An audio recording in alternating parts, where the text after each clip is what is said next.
Olá, começa agora o Toda Mulher e o nosso assunto é a bancada feminina nos próximos 4 anos da Alerj e do Congresso Nacional.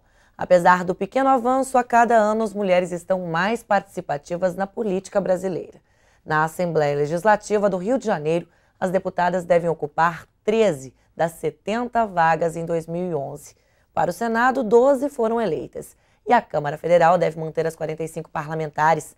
Para falar sobre esse assunto aqui no estúdio da TV Alerj, a deputada Inês Pandeló, presidente da Comissão de Defesa dos Direitos da Mulher, e também o demógrafo José Eustáquio Alves, pesquisador titular da Escola Nacional de Ciências Estatísticas do IBGE. Mas antes de iniciarmos o nosso bate-papo, eu preparei uma reportagem sobre o que as mulheres esperam das representantes no Parlamento Fluminense. Vamos ver. Com o resultado das eleições 2010, a Assembleia Legislativa do Rio de Janeiro desenha um novo perfil político para a bancada 2011, já que os eleitos tomam posse em fevereiro. As urnas mostraram que as mulheres conquistaram mais espaço no Parlamento Fluminense. A bancada feminina aumentou de 8 para 13 deputadas das 70 vagas. Antes, a representatividade feminina era de 11,4%, agora saltou para 18,6%. Nossa função principal é legislar, né? Nós fazemos leis que atendam às necessidades do povo. E eu sempre falo que essas leis elas vêm dos nossos próprios amigos que conversam com a gente, nossos assessores. Eles estão sempre trazendo ideias novas, necessidades que vão de encontro a tudo aquilo que o povo está precisando. Então essa é a nossa função principal, é só fazer leis.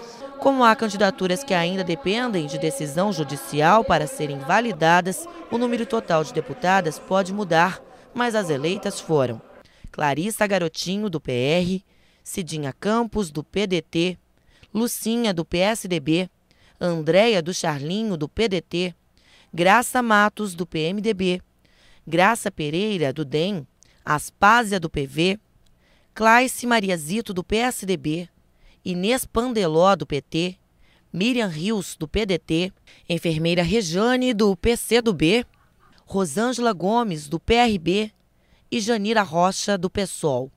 Nas ruas, as mulheres falam do que esperam das deputadas estaduais representantes. Espero que faça o melhor, que olhe, né, pelos direitos da mulher e que agilize também, né, a execução dos direitos.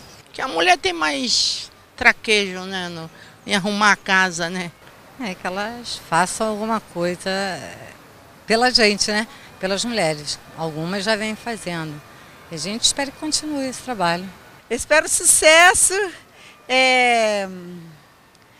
que as propostas apresentadas durante a campanha que sejam realmente realizadas, pelo menos 50% que sejam realizadas em prol da comunidade, da cidade, do estado e do país. Que cada vez mais seja política, juridicamente, tudo, as mulheres estão participando, muito mais participativas.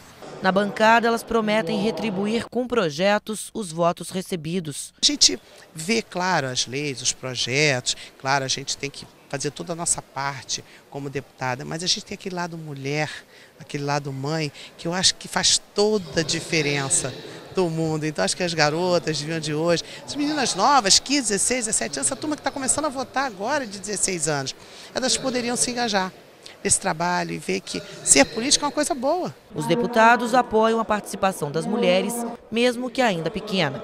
Eu acho importante, acho um avanço, acho que a história da República tem uma dívida com a participação da mulher. Importante dizer que a conquista do voto feminino não foi algo natural, foi um processo histórico. A primeira vez vem na primeira Constituição de Vargas, mesmo assim a mulher só passa a votar efetivamente depois da era Vargas. Então, primeira vez que na história do Brasil tem o voto feminino é em 46, então a história da participação do voto feminino é muito recente. Então você ter hoje uma significativa participação das mulheres no parlamento é um grande avanço da democracia. Mas eu acho que não basta o ser mulher no parlamento. Tem que ter ética, tem que ter compromisso, tem que ter dignidade. Já no Congresso Nacional, a bancada para 2011 terá poucas alterações em termos numéricos. Segundo o levantamento do Departamento Intersindical de Assessoria Parlamentar, o Senado terá 12 mulheres, 2 a mais que no mandato passado, enquanto a Câmara dos Deputados vai manter as 45 parlamentares. O resultado aponta que a mudança na legislação promovida pela mini-reforma eleitoral, aprovada em 2009, ainda não garantiu participação feminina efetiva. O texto reforçou a obrigatoriedade dos partidos preencherem 30% das vagas com candidaturas de mulheres. Nós não temos essa representatividade. Nós não conseguimos preencher os 30%. Algumas vezes as mulheres são obrigadas, para atender o partido em que se filiaram, a ir para o sacrifício. Mas elas não têm um núcleo de trabalho para representar. Elas só gostam do partido, mas não representam uma parte da população. Daí perdem a eleição, a gente finge que elas são candidatas, elas fingem que estão fazendo campanha e na hora não tem voto nenhum, porque nem trabalharam a campanha. Eu acho que isso tem que ser revisto, como voto obrigatório, como a legenda, passar voto para outras pessoas, acaba frustrando a representatividade, tanto daqui como do Congresso Nacional. Deputada, nós vimos ali na reportagem que as mulheres esperam que as parlamentares lutem pelos direitos. São muitos os direitos femininos. Sim, tem vários direitos conquistados, mas muitas vezes na prática não são garantidos. Outros tantos que queremos conquistar, né? Então, normalmente o movimento de mulheres fala muito uma frase, alguns direitos a mais, nenhum direito a menos, né? Então, por exemplo, a questão do poder mesmo, né? Nós vivemos numa democracia, o correto seria que todos os setores da sociedade se fizessem representar nos espaços de poder, e a mulher está subrepresentada, né? Aí a gente vai na questão da creche, na questão dos salários, né? As mulheres ainda no Brasil, mesmo trabalhando na mesma função que um homem, ganham em torno de 70% que um homem ganha, né?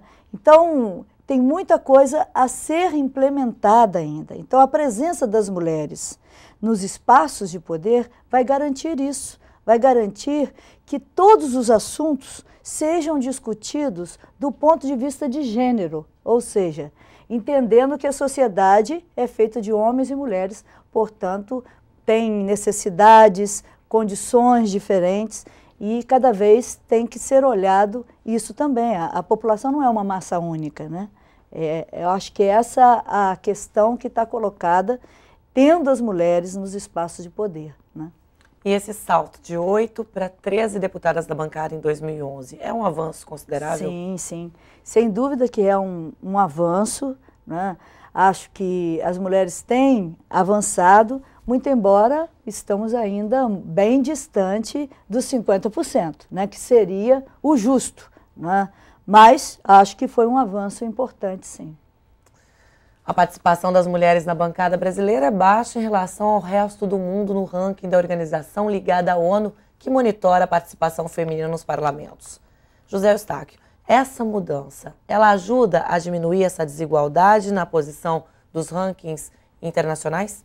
Eu acho que esse avanço aqui na Assembleia Legislativa é um bom caminho, né? As mulheres tiveram quase que dobraram, né, a participação, mas como a deputada Inês falou, está muito longe da paridade, que é os 50%, que mais ou menos a representação que as mulheres têm na sociedade.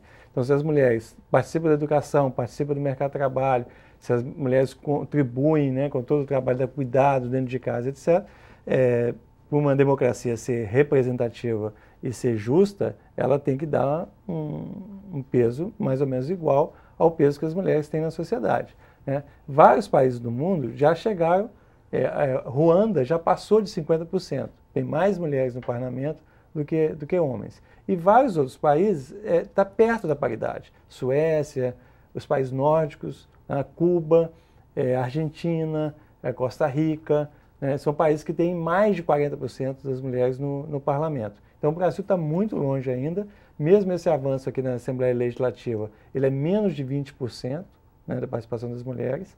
A média mundial de participação das mulheres é 19%, aqui está 18%. Né?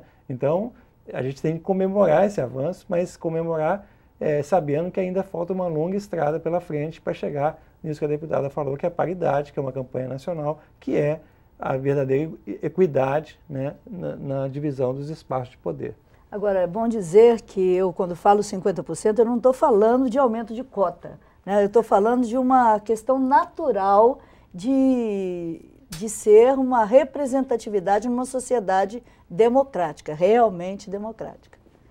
A primeira mulher eleita, segundo o TSE, foi em 1933, ano em que ocorreu a eleição para a Assembleia Nacional Constituinte, quando foram eleitos 214 deputados e uma única mulher, a paulista Carlota Pereira de Queiroz. José Eustáquio, a conquista do voto feminino, ela incentiva a mulher a se candidatar a isso há 77 anos? Olha, não só incentiva a mulher a candidatar, mas incentiva várias outras participações da mulher.